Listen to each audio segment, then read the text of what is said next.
Good evening, everyone. Just wanted to do a really quick video on the phases of the moon.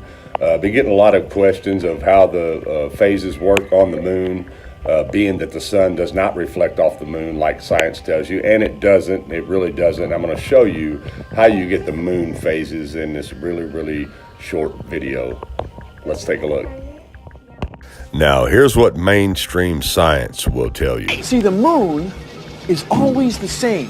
It never changes. It's the same size and shape, round like a ball. But it looks different to us here on Earth because of the way sunlight hits it. That's right, moonlight is really sunlight. And it changes because the moon is going around the Earth and the Earth is going around the sun. Everything's just going around.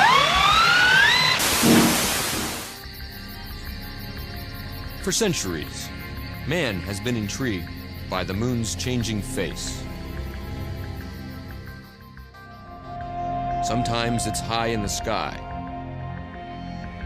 Some nights it's a sliver. And other times it disappears completely. But this cycle becomes predictable as the moon's phases repeat every month. The Sumerians, Chinese, and Babylonians depended on the moon's cycle to determine their days, months, and years. And the moon's phases still mark the beginnings of Jewish and Muslim holidays. So what causes the moon to have phases? And why is its cycle consistent? Phases represent the illuminated portion of the moon that we see from Earth. As the moon begins to orbit Earth, the sun's light reflects off the moon, causing a different portion to glow. The moon has four main phases.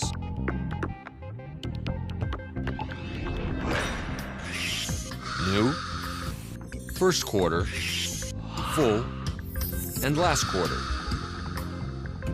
It takes about 1 week for the moon to change from one of these phases to another. So anyways, that's what mainstream science tells you. Okay, now let's look at what scripture says. Genesis chapter 1, verse 14. And God said, let there be lights in the firmament of the heaven to divide the day from the night. 16. And God made two great lights, the greater light to rule the day and the lesser light to rule the night, and he made the stars also. And God set them in the firmament of the heaven to give light upon the earth. Now, what you need to realize is it doesn't say God made the greater light and put it 93 million miles away out in outer space, and then he made the lesser light and put it only 238,000 miles away from the earth. It says God made the greater light and to rule the day and the lesser light to rule the night. Okay, it doesn't say that God made one great light and it will reflect off of the other light. It doesn't say that at all, does it? It says God made two great lights. Okay, is that what it says? The greater light to rule the day and the lesser light to rule the night. Okay, now that we understand that, let's move on. Okay, now notice it says God set them in the firmament of the heaven to give light upon the earth. Do you know what the firmament is? Okay, just in case you don't have a dictionary, we'll go to the Wikipedia. In biblical cosmology, the firmament is the structure above the atmosphere of Earth conceived as a vast solid dome. Do you get that? A vast solid dome. Now, as you can see here, we have the book of Enoch. Before we get started, I've showed you this before. Okay, Enoch was the great-grandfather of Noah, okay? All right, but the main thing I want you to see is this is non-fiction. Non-fiction, people. Okay, first thing I want to show you guys is this right here, chapter 72. The book of the courses of the heavenly luminaries. Now, the first part of this book of the heavenly luminaries is about the sun. So we're going to switch over to the second part, which is about the moon. Now, check this out. As it says, these are the two great luminaries. Their circumference is like the circumference of the heaven, and the size of the circumference of both is alike. In the circumference of the sun, there are 7 portals of light which are added to it more than to the moon. And in definite measures, it is transferred till the 7th portion of the sun is exhausted.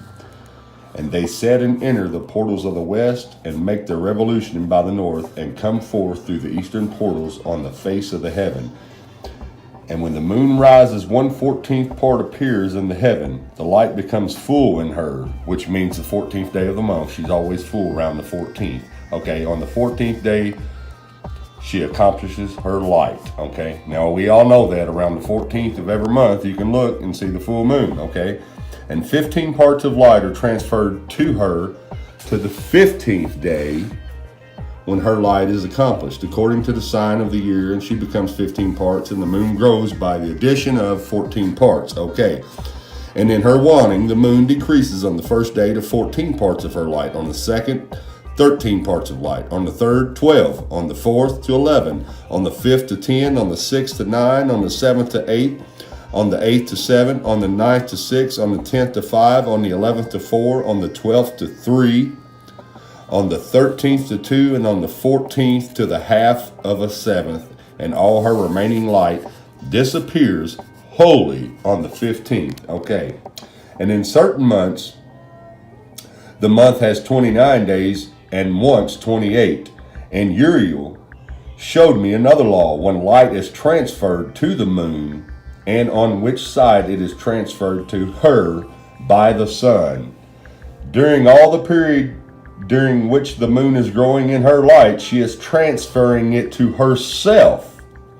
When opposite to the sun, during 14 days, her light is accomplished in heaven. And when she is illuminated throughout, her light is accomplished full in the heaven. And on the first day, she is called the new moon. For on that day, the light rises upon her. She becomes full moon exactly on the day when she sets in the west, and from the east she rises at night, and the moon shines the whole night through till the sun rises over against her, and the moon is seen over against the sun. On the side whence the light of the moon comes forth, there again she wanders till all the light vanishes, and all the days of the month are at an end, and her circumference is empty, void of light. Now, to help you understand that, what I have here in my lap is what you call a moon in my room. It's kind of like a child's light, but I'm going to show you how, even though this light source has its own energy, which are batteries, okay, and you can switch the phases in the moon in this, and I'll show you how we're going to do this right now. Check this out. This has a remote to it. Now, let's shut all this off, and let's go over here to one side, and as you can see, we go through the phases right here. Okay? Now, let's do it with the lights out.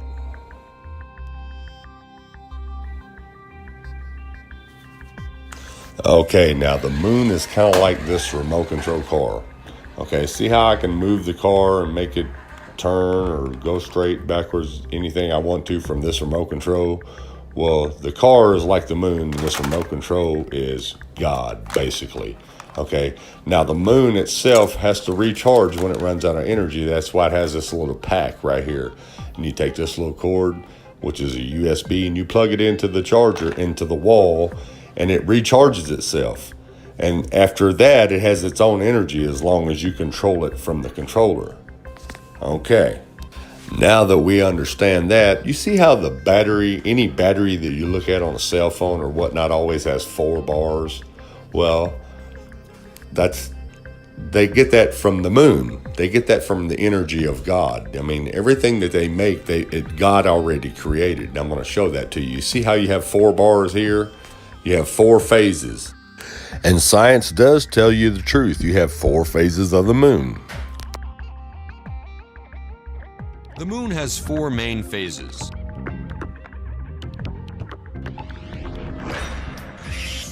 New, first quarter, full, and last quarter. It takes about 1 week for the moon to change from one of these phases. Now, as you can see, it takes about 1 week, which is 7 days, for the moon to change in each phase. There's 4 weeks in a month, so that's 4 phases, right? 28 days, like I told you. the moon will disappear on the 28th day, but around the 14th day, it'll be a full moon. It's really, really simple. On the 28th day, she runs out of light. She has to cross the sun and re-energize, just like the book tells you. And you know what happens every 28 days? There's an eclipse. Most of the time, humans don't see it because it's over the ocean, but every 28 days, the sun passes over the moon and re-energizes her, just as you'll see here in this illustration.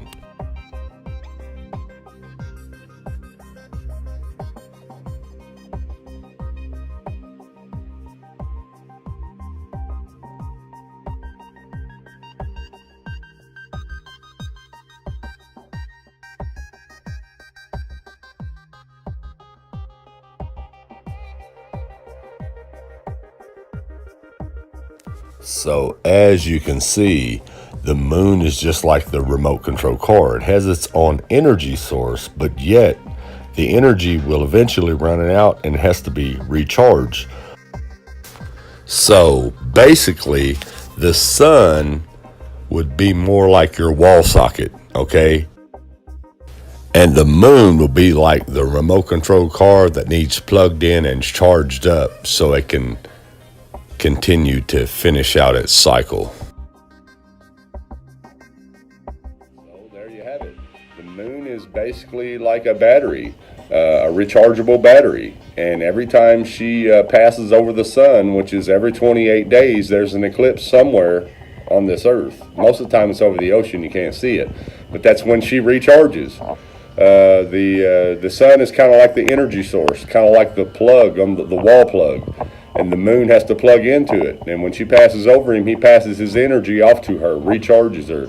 It's really, really simple. And all you got to do is read the book of Enoch, and it will explain that to you very, very simply. Anyways, hope that answers you guys' question. Thanks for watching. Have a good night, and God bless.